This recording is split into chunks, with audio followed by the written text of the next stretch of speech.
right, it's funny. Some of our more popular episodes on Film Revision are the ones where we really trash a film. And so, this could be one of our more popular of the Film Revision finale episodes. We're going to talk about what me and my two guests, Sunny Sarkar and Abby Leaf, what we each felt was the worst film of 1983. And believe me, we had a lot of clunkers to choose from. I think the big question is whether or not we're going to agree on what the clunkers were. And before we do that, I'm really hot, so I'm going to take off my jacket now, just so you can see it happening. You're not like, where does jacket go? All right, so that's happening. All right, audience, do you have anything? No, I don't know. You guys, the worst film of the year. All right. What do you guys think? Worst film of the year? Out of the ones you. Wait, what was it? Worst film of the year. Ruben. What? Ruben comes out there. Big Chill. Big Chill. All right. Yentl. All right. All right, so I think, Abby, I know you've been looking forward to this one for a long time. Oh, I got a lot of aggression to let out on these movies. All right, take it away. Worst film of the year. The worst film of the year for me, thought about it for a while, but I came up with Testament. Wow. Ooh. There's a movie that Sunny and I both like. Brutal. That movie, It's everything a hard about pill that to movie. swallow. It's a downer. Faux shizzle. This for me felt like the biggest Lifetime movie. Like you're clicking through the channels 2 in the morning, and like, what do you see? And there were a lot of Lifetime movies. Oh my God! It was boring. It was, you knew where it was going the whole time, and you knew it wasn't going to end well. And there was nothing besides depressingness. It definitely went straight down. It's an interesting choice. There was no up and down. There was just like. And then it's over. I agree with that, but I didn't mind it. I mean, they're dying from nuclear fallout. And it was also just such an obvious artifact of the 80s. Yeah, but I mean, it was the 80s. Yeah, but it's, a good movie. Like, you watch Mr. Mom, and it's like, well, you know what? But that movie still kind of resonates now. It does. Testament, the idea of a mom, a stay-at-home dad is not as foreign as it was then. It's not as foreign, but you know what? The issues are still big issues, and I think...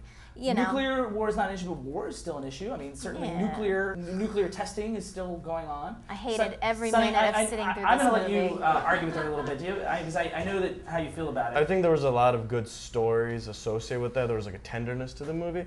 But, I can see, I think it was also the first movie that I saw that I think I might have had like a excitement around it.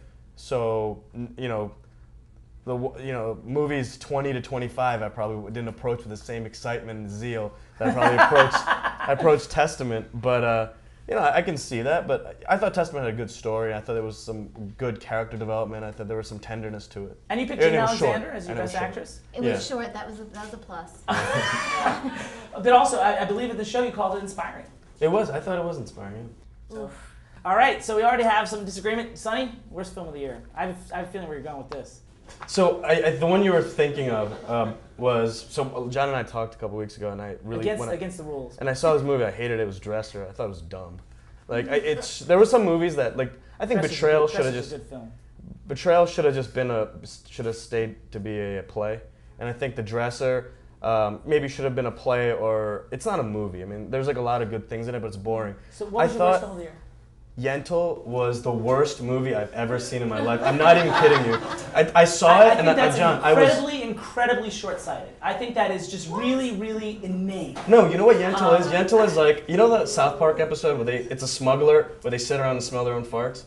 That's what Yentl. Anyone involved with Yentl just sat around and smelled their own farts. There is so much going on in Yentl. Yeah, you know what's going on? There's so much depth. In Yentl, the performances are incredible. It's superficial, overdramatic. I completely disagree. I'll give you a scene-by-scene breakdown. This is what happens. Barbra Streisand experiences something. You see an overdramatic reaction. Then you see her singing about it, and you're like, I am sad. And you're like, oh my God, shut up. This is not... I mean, that's not like it at all. I mean, like, those... No? Are you kidding me? Those songs... How many songs? Thank you. Those songs had nuance. Those songs Nuance? It's like, I am happy is not nuance. There was no line that said, I am happy. Not once! There's definitely ones like, I am sad, I like him a lot. Oh, I'm at dinner, what is she thinking? But I mean, like, the whole concept of musicals is you internalize, or externalizing the... It was like a voiceover with a melody. It was a terrible... That's what musicals do. That's what any musical would be on stage. Or how many people identified with that movie? It's 1903. It was about a young Jewish woman that wants to study the Talmud. How relevant, first of all, how relevant is this movie? How over dramatized are the characters? How over dramatized is the acting? How ridiculous is the singing? Not at all. Not at all. You know, Jonathan I gotta tell you. I'll have a soliloquy. Sonny, can you hear me? Maybe I'm not. So I can't. So. In your defense, I can't speak to the technical aspects of it, which I'm sure you'll get into, but that movie, as a casual movie watcher, was a waste of 3 hours of my life that I'll never get back. It's 2 hours and 14 minutes. I was yelling at the screen, telling her to shut up. Well, I did one better because I fast-forwarded through when she was singing. Because after a while, I was just like, yeah, I get it, okay. And as far as then you missed a lot. Because I mean, like some of the musical moments in Yentl are the best in the film. Like they use the musical moments efficiently. How do you know? You fast-forwarded through them. Like the last half. This was my experience watching the film. You know, my big problem with the film was like I never quite bought Barbra Streisand as like. Being the boy. And that's like, that's another good I'll tell you what, I'm sitting there, I'm watching this movie, my 3-year-old walks into the room and he says, Mommy, what's that lady singing about? Like, I mean, come on, she's not a boy. Well, I know she's not a boy, but certainly I can see how the people in the film would buy the illusion. Yeah, I it's totally it's goofy. Do you reward her in that movie? This was my second worst. Yeah, it was pretty awful. Yeah. All right. Well, I'm gonna move on. I'm gonna. A lot of people, I think, have a certain expectation of what my worst film of the year is going to be, based on this particular moment from one of the previous episodes. She works as a construction worker. She's a welder. What is she doing as a welder? She's a welder by day. Why is she a welder? I've had that welder line repeated back to me like a zillion times. I think it's practically going to be on my gravestone at this point.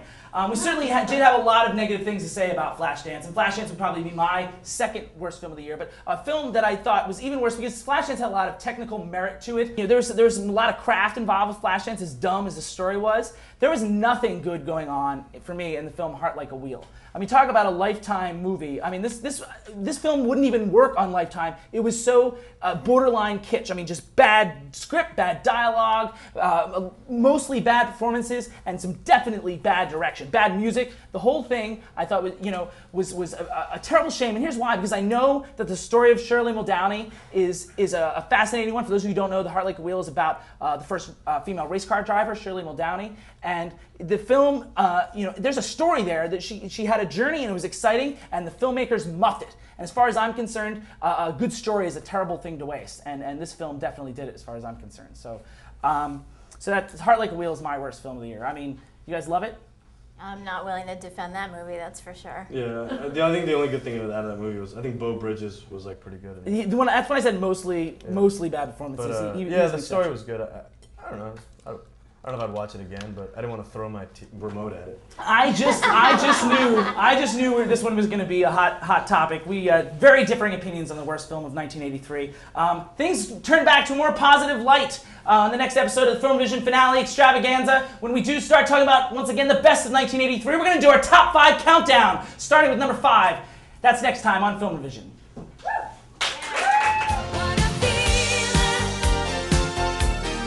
Feeling